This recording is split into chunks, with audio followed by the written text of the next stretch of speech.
And the headline was Lights Out, 7 Nighttime Rituals That Will Make You Happy and More Productive. And they said nightly rituals can be as important for your personal happiness and productivity as morning rituals. And they said everyone has these morning rituals that they use to start the day, but they put together 7 that they thought were the most effective to do at night. And before we do the 7, though, there's one thing that's important to note about this article, and Tim found this.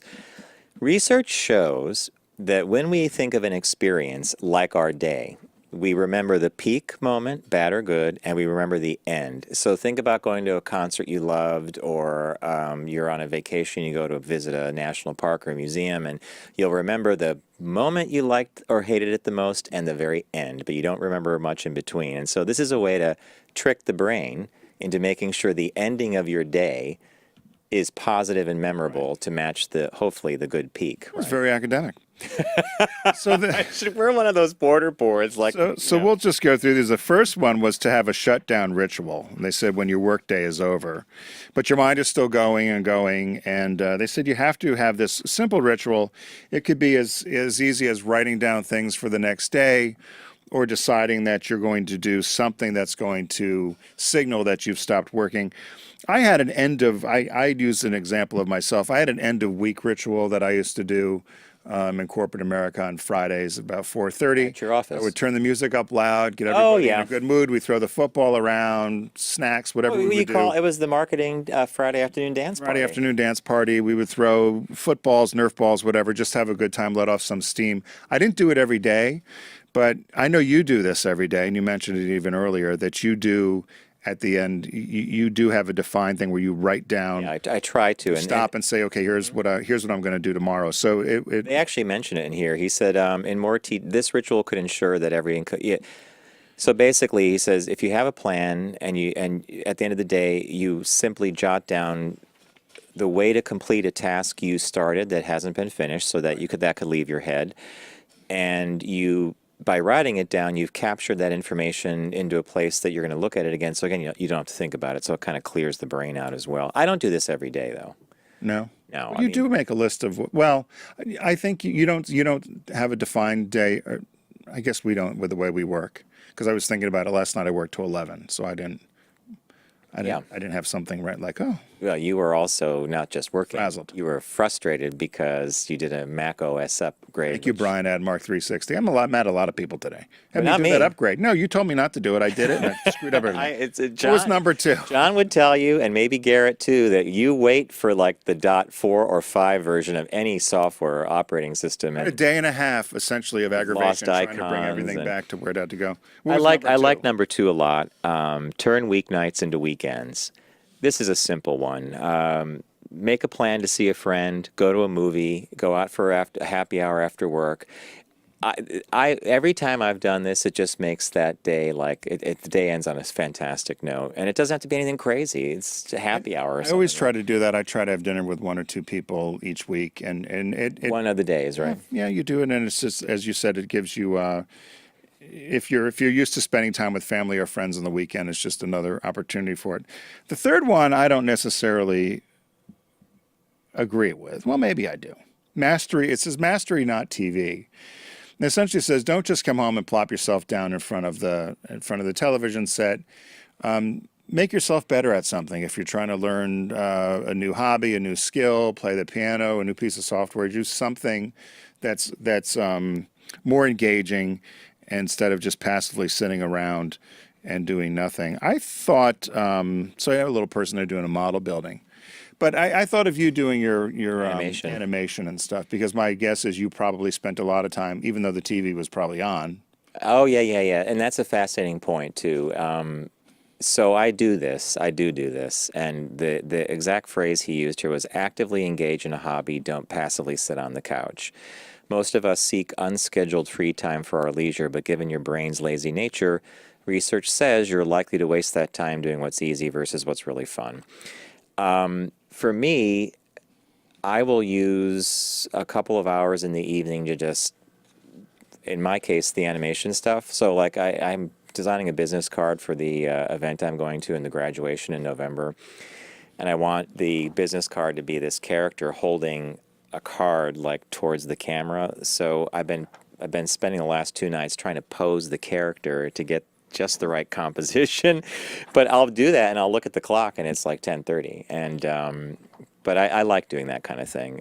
Either that or I'll read. I do a lot of reading, as you are well aware. So What's number 4? wind down, don't collapse. So here's the big takeaway for this one. Dim the lights and turn off all screens at least 1 hour before bed. This is a fascinating study or finding. 10 minutes of a smartphone in front of your nose is about the equivalent of an hour-long walk in bright daylight. Imagine going for an hour-long walk in bright daylight and then thinking, now I'll get some sleep. It ain't going to happen. So the light that the phones or the tablets emit, we know there's a spectrum to it that affects us and tricks our brain into thinking it's daytime. Yeah. This is the one you didn't buy. I don't like this one. Why not? I like a TV in the bedroom. Tim does like TV in the bedroom. Yeah. And first of all, there's something about the noise that I like. I'm having trouble at the beach sleeping because there's no TV allowed upstairs, and it's too quiet for me. You'll see when you visit. Now, I can't sleep in quiet. I need to have a little bit of noise. So I learned from you. We were in Telluride one year for Subaru. It was it was one of those adventure races.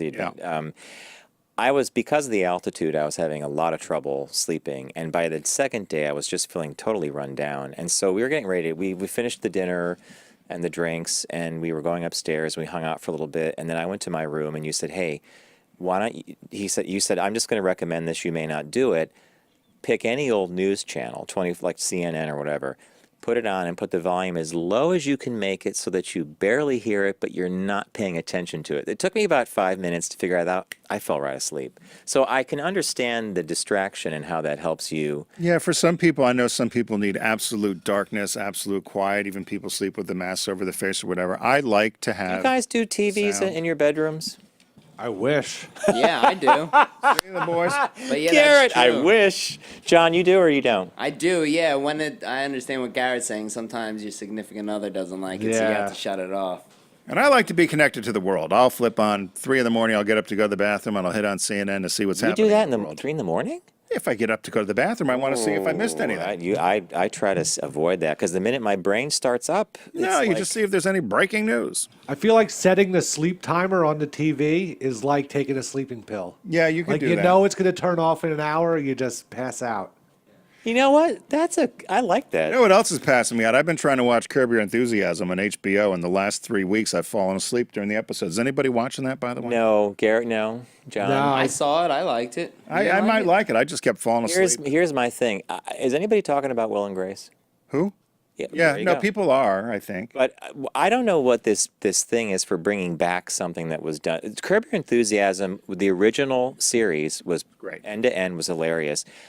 It's like absolutely fabulous. I was just going to say, like when they tried to bring AbFab back, it didn't can't work. rebottle lightning. I mean, it works once and then you try it again. So I love a TV, but I had tried with the radio, and I went to bed, and I couldn't find a station. I finally found a radio station, and then you're going to love this. So I wake up to Muslim prayer.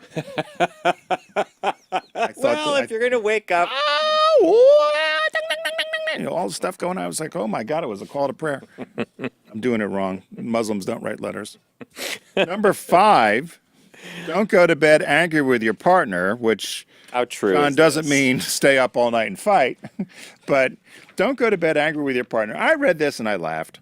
They've always say this, and I thought, my dear friend John Nash has been in a relationship for 30 years. 31. 31 years. And so I did you ever go to bed angry? Oh, Have yeah, you? yeah. And what they say is completely. Or do you go to sleep on the sofa or something? No, you go to bed angry. And the thing that he says here is so completely true, and couples will get this. Most things that couples disagree upon aren't worth more than a day's combat. You know, how dare you to go to the store and not buy my milk, or, you know, you didn't get the something stupid. It's not. When I go to bed angry, though, lately, I have found, that things that I can't, either it's a personal problem, and what I mean, a personnel, I should actually say, like interpersonal and interaction stuff. why someone might not have called back, or why you and I are being put in a position to do something that we don't want to do. It's a waste of, you know what I'm getting at? That stuff sits on my mind way more than the Really? relationship. So you're not shutting down. You're not doing number one. Yeah. But do you shutting think so? Not to put you on the spot, but do you think so? If you went to bed angry, Bob would know. Yeah. Has he gone to bed angry and you not been? We Or you, because it sounds like your anger might not necessarily be with each other. it's rarely with each other. There was, there's been a couple times where an unresolved issue, we go And to you settle bed, in the morning. and you settle in the morning, yeah, but I would sleep. The things that keep me up, though, are like very strange things. Not so strange, actually, but they're, What's number 6? this is the one I put a big question mark next to. Did you do the same? Well, no. But Okay, it says write down the good stuff that happened. So here's the theory. You put a notepad and a pen by the bed. Before you go to sleep each night, write down 3 things that happened that day which you're thankful for, and then write a sentence about why each happened. I'm already stressed out. That's why I don't like this. Because now I got to sit and I got to think about do happy talk, John. I gotta write 3 things down that happened that I like and why, and and I love the fact that you found that jar with the paper and the pen in it, with the happy jar. Happy jar. Well, I was going to suggest that you and I start this tonight, and then we report back next Wednesday about how it happened. Because the guy says the research, right? He swears by it. He says it shows the more you think happy things, the happier you'll be. And he said, so this reminder is powerful. He said it'll be tough to do. If you set aside 10 minutes to do it, it'll be tough to do, he said, but believe me, it'll get easier, and you will be less depressed, happier, and addicted to the exercise 6 months from now. So I thought maybe you and I should try this. But there's a key in something that you just read, though. What's that? You'll be less depressed. I'm not depressed now. Yeah, well, I'm not depressed either, but I'm thinking. But, I mean, Well, if I'm not. You're just angry. no, but if you were to write down happy things, right? Well, you and I messed that up with that Jay Sammet. We were supposed to write down Every day, ideas. I did it for 4 days. Yeah, I ideas. still have a good idea, by the way, which nobody's come up with yet. I think that was the lawn thing. No, well, now somebody had that already. That was lawn decoration. All right. No, it was the parking app. Oh, I remember that. Yeah, free spaces that would pop So up. people who pay for parking and on the weekends it sits empty. Why not have an app where people can use the parking in cities? Yeah, that's true. If you're paying for if it's already been paid for. Hey, a great idea. Yeah. Anybody would like to talk? So you don't like the write down one? Well, Okay, I'm not I thought a you big might like that. I'm not a big fan of it because if I'm going to write, I'm going to go. Already, this article has me writing a bunch of things before I go to sleep. So I'm writing down the list of things I didn't complete, the list of things I want to do, the 3 things that make me happy, plus a sentence about each one that I did write that. It said this takes a lot of work. Yeah. And So the rituals, like, right. yeah. The 7th and last one is said to schedule something to you look forward to, and this is where John had mentioned earlier about tricking the brain. They said often the anticipation or the thought of doing something exciting, either getting together with friends, going out to dinners, going to a movie, going on vacation, the anticipation often is more exciting than the actual end result. I wrote down what my grandfather used to say to me when we used to remember when we had toy stores. Remember I love a toy toy stores, store. right? You go. So my granddad and I are in a toy store one day, and my sister's running around looking at Barbie or Skipper, and I'm in front of the SD's rocket wall. And Of course you were. And I had the Alpha 3. It was a plastic nose cone and a plastic fin, and it had a cardboard tube, but they had a massive rocket with a camera on top, and the camera would activate when the parachute came out and was facing Like a down. drone. And you could take pictures of and they had pictures of kids looking up like, I'm oh my sure. God, I could take a. So I said to my granddad, oh my God, I really want this. And you know, Johnny, he'd say, you know what? He goes, the wanting is often better than the having. Now you're telling a kid who just wants the rocket, right? But the wanting is really better than the having, because eventually I saved up, bought that rocket, shot it up once, camera took a crappy picture. Oh, it's probably black and white fuzzy. It was all fuzzy and Probably all the same picture. You just wanted. Who knows that you know something? That's hilarious. It could have actually been who knows, right? The kids aren't going to know. In It was Korea. such a disappointment, but I'll tell you, it reminds me of like a model kit. If anybody used to build cars or ships. I used to build spaceships and stuff. Oh, the box and everything with it looked fantastic. The excitement of the box and the pictures, and then you open it up and all the pieces. I got to paint it. I got to do this. Yeah. The glue would get all globby and stuck, and it looked like hell. So we're way off course with this one, but the wanting, in my opinion, the wanting is better than the having. And planning for something, planning the vacation is often better than taking it because you're looking forward to it, that kind of thing. Well, you and I, for instance, when we've done our road trips with VW, Oh my we've been God. very excited about them, but we've also had good times on them. We've had great times. So we always find the hidden magic in those trips. Well, part of that is also you have a fun way of dropping surprises. So what you like on many of our road trips, Tim does the planning for the hotels, and he might not tell me what we're in for until we get to the hotel. Then we meet up later, we have a drink, and we're like, well, it's like Carhenge in Nebraska. Carhenge was the best. So to sum up, have a shutdown ritual, turn weeknights into weekends, mastery, not TV, that's the hobby one. Wind down, don't collapse, never go to bed angry. Write down the stuff that happened. See how much I'm tired already from this ritual, but I do love individual pieces of it. And So the first thing you have to do is get a book and a pen. You got a lot of writing to do, as you Yes, said. yeah. Maybe you didn't like this one then, Shop. no, I loved it because I loved pieces of it. But I think that's what people can take away from this is choose your poison, right? Choose your things that you think you could integrate into your shutdown routine. And I do guarantee you that you will have a better day. When I've taken the few extra minutes to plan the next day, it's inevitably a better experience.